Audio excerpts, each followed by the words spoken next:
देखिए, मुझे क्या लगता है कि लॉकडाउन का जो एक रोष है वो सभी समाज घटकों में है और युवा वर्ग के अंदर ज़रा ज़्यादा होता है। और 3 दिन पहले जब मीटिंग हुई थी, उस मीटिंग में युवाओं ने हल्ला मोहल्ला ये होकर रहेगा ये भूमिका ली थी और पुलिस ने 3 दिन में कोम्बिंग ऑपरेशन करके कुछ युवाओं की गिरफ्तारियां वगैरह की है, जिसके कारण युवाओं में कुछ रोष था। तो वो जो हल्ला मोहल्ले का जो सीन वीडियो है, उससे गलत धारणा क्या बन रही है कि वो बैरिकेड तोड़ने के बाद जो मॉब आ रहा है, वो मॉब लोगों को लग रहा है कि वो पुलिस पे हमला करने आ रहा है। अभी मुझे ये सादा सवाल मेरे जहन में आता है कि अगर एक 500 भी लोगों का तलवार वाला मॉब अगर अटैक करने को आया होता तो तलवारों से हमले किया होता ना। जो लोग जख्मी हुए हैं वो भगदड़ के अंदर और कुछ नौजवानों ने हमला किया, इसमें कोई दो राय नहीं है, लेकिन वो चंद नौजवानों के कारण एक पूरे समुदाय के उस त्यौहार को भी गलत नज़र से देखना ये ठीक नहीं है। इस नांदेड़ के अंदर सिख समाज लंबे अरसे से रहता है और वो समाज सेवा करने वाला समाज है। तो एक छोटी सी घटना के कारण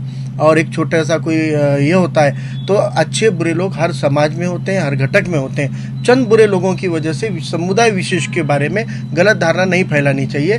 तो मेरी अपील है नांदेड़ वासियों के कि हमारे नांदेड़ की खूबी है कि यहाँ हम अलग अलग धर्म के लोग, महाराष्ट्र भर में उतने सिख समाज के लोग नहीं है जितने अकेले अपने नांदेड़ में, और बड़े शांति के साथ में रहते हैं, सेवा धर्म निभाते हैं। तो आज हमको ज़रूरत है उस समाज के साथ में आकर खड़े रहने की, और चंद लोगों की शरारत के कारण पूरे समुदाय विशेष को आरोपी नहीं बना सकते। वो हल्ला बोल, ये उनका त्योहार है और वो हल्ला जो रहता है एक प्रतीकात्मक हल्ला रहता है। वो हल्ले के लिए मॉब निकला हुआ है, वो मॉब पुलिस के ऊपर चलकर जाने के लिए नहीं निकला है। वो मॉब के अंदर चंद लोगों ने पुलिस के साथ में मुठभेड़ पुलिस के साथ में होता है, हर बार कई घटना मोर्चों में आंदोलनों में होता है, वैसे किए हैं। लेकिन उन नौजवानों को डिटेक्ट किया जाए, शिनाख्त के साथ गैर जरूरी कॉम्बिंग ऑपरेशन न किया जाए, निर्दोष लोगों को पकड़ा न जाए, दोषियों को छोड़ा न जाए, क्योंकि पुलिस हमारे लिए बहुत महत्वपूर्ण होती है और पुलिस को ही हर बार प्रशासन शक्ति के लिए आगे करता है। तो इसके अंदर पुलिस से कई दो हाथ होते हैं, लेकिन जो लोगों ने दो हाथ किए उन पे कार्रवाई कड़ी से कड़ी करो।